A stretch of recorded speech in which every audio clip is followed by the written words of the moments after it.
Thank you, everybody, for coming to the Aaron Torres Podcast YouTube page. I do have one quick favor before we get to the video that you came here for, and that is very simply this. You see that little red subscribe button below this video? Go ahead, smash that subscribe button.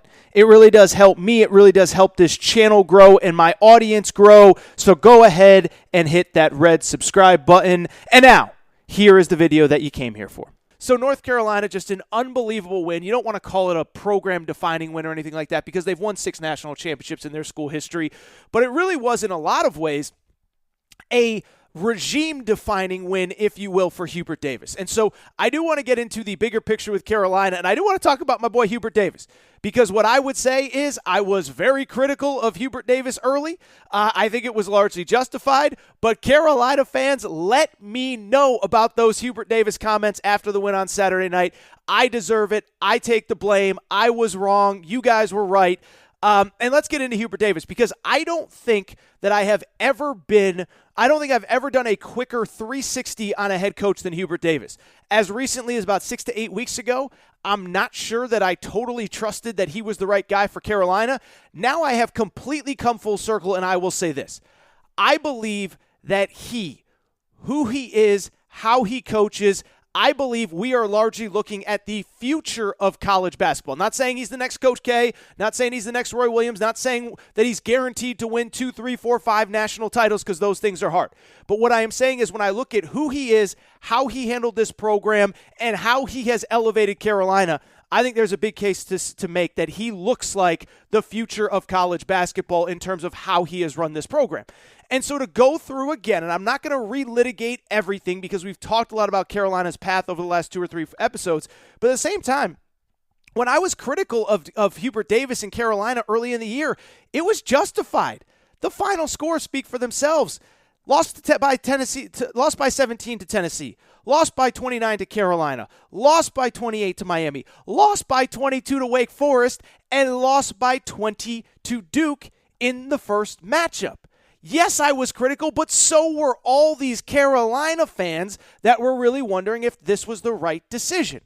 There was a time where this team looked soft. Hubert Davis said it himself at his press conferences earlier this week. There was a time that this team looked disengaged, disinterested, uninterested in wearing that Carolina blue. They looked like they cared more about the name on the back of the jersey than the front of the jersey. I know it is cliche, but we also, again, saw it over and over again for about a 5-6 week period. That's also what makes the last, 5-6 weeks that much more impressive, is how Hubert Davis got it turned around. Because to go to Saturday first and then work our way backwards over the course of the season, I don't think there's any doubt that Carolina was the more confident team, the more well-prepared team. You look at that game, and I've been talking about it a lot through this NCAA tournament. There was one team that came out with a specific game plan that felt like it was uniquely built to beat Duke. They put the ball in Caleb Love's hand, let Caleb Love make plays. They took away Mark Williams down low. They attacked the paint with Armando Bacot. I know he only finished with 11 points, but again, 8 offensive rebounds, 21 rebounds overall. Armando Bacot was the best player in the paint in a game where Duke has 2 top 15 picks in Mark Williams and Paolo Banchero. They limited 3-point shots. They put pressure on Duke late and made Duke be the one to make plays. And Duke, for the first time all season, simply didn't have answers.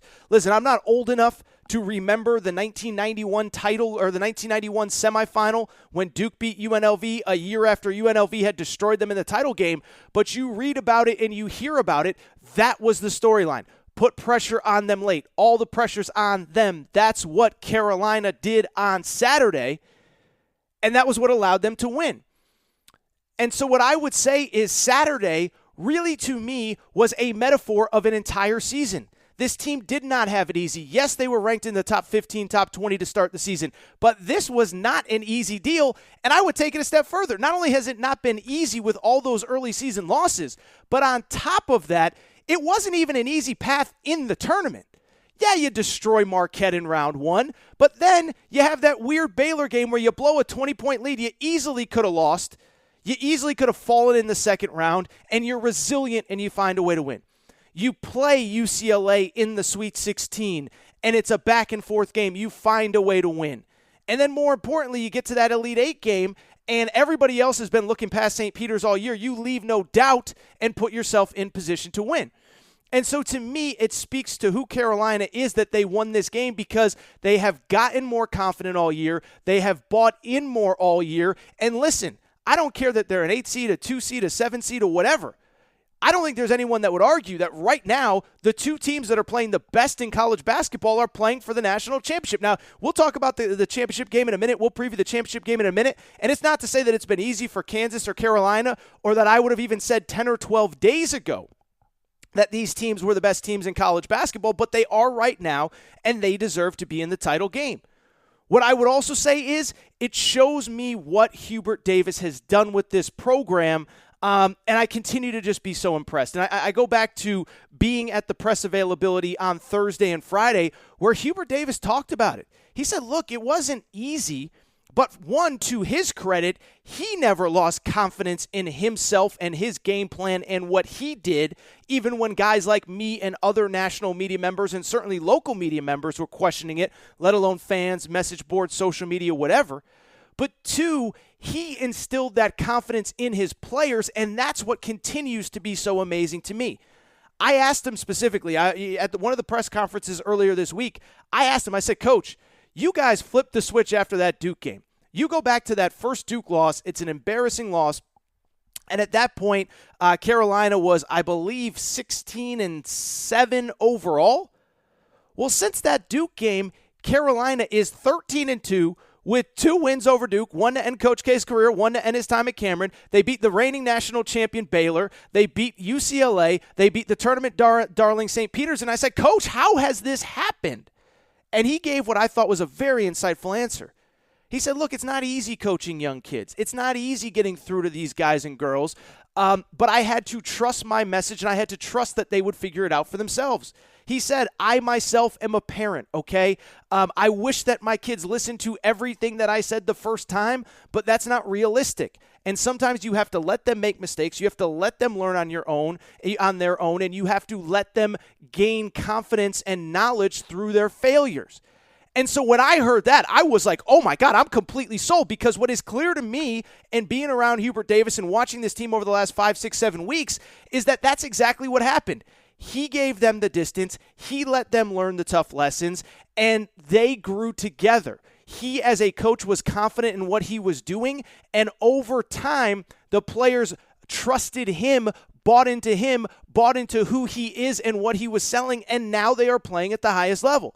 And so when I say that I believe that he is the future of college basketball, what I mean is that he is an archetype of what coaching in the 2020s and 2030s is going to look like, okay? And what I mean by that is this, okay?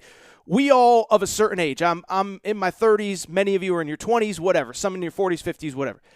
Most of us all know the types of coaches that we grew up watching. In college basketball, it was Bobby Knight. I grew up with Jim Calhoun. Many of you grew up with Rick Pitino, Coach K, Tom Izzo. What do all of those guys have in common? And by the way, it was the same in football. Whether it was Nick Saban, whether it was, Urban, there was a certain prototype and archetype as to who you were as a coach if you want to have success. You had to be a yeller and screamer. It had to be my way or the highway. You're going to come in this program. You're going to do it my way. You're going to learn the hard way. I'm going to put you on the bench. And if it takes 2 or 3 years and you got to figure it out, then you got to figure it out. That is how we grew up. And I'm not saying that that was wrong for that era. What I would also say is in the one-time transfer portal era, when guys and girls can leave as quickly as they want, they do it in high school. They'll play 2, 3, 4 high schools in 4 years. They play in a bunch of different AAU teams. Guys aren't going to stick around. And more importantly, they're not going to get yelled at. You cannot, tear people down and build them back up. Like, that's not what the future of college sports looks like, and that's not what the future of coaching looks like. And so to me, I think Hubert Davis, again, is the perfect coach for this era going forward in Carolina basketball, the same way that I look at some of these successful young coaches in college football. Ryan Day. Would you describe Ryan Day as a yeller and screamer at Ohio State? I certainly wouldn't. Lincoln Riley, would you describe Lincoln Riley as a yeller and screamer in college football? I wouldn't. Sean McVay, Kyle Shanahan, Cliff Kingsbury. I know I probably shouldn't put Cliff Kingsbury with those two other guys, but they're not yellers and screamers. What they are is communicators, collaborators, and they allow their message to get through without yelling and screaming. And so to bring it back to Hubert Davis, that's why I think he's the future. Because this year for Carolina, he showed the way to coach this team, to get this team to buy in, and to get this team to believe in what he wants, but doing it in a, again, what I just said, collaborative way, communicative way, not yelling, not screaming, whatever. And so now you have Carolina playing for a title, and it's because this guy was able to get his message across in a way that the players believed in, that the players bought into. It took them a while, but they eventually got there. And so I don't want to belabor the point on North Carolina. I do want to get to a little bit of a preview of Monday night's game, because we got a game on Monday night that we got to talk about. But I'd be remiss if I did not mention Hubert Davis and the incredible job that he has done with this program.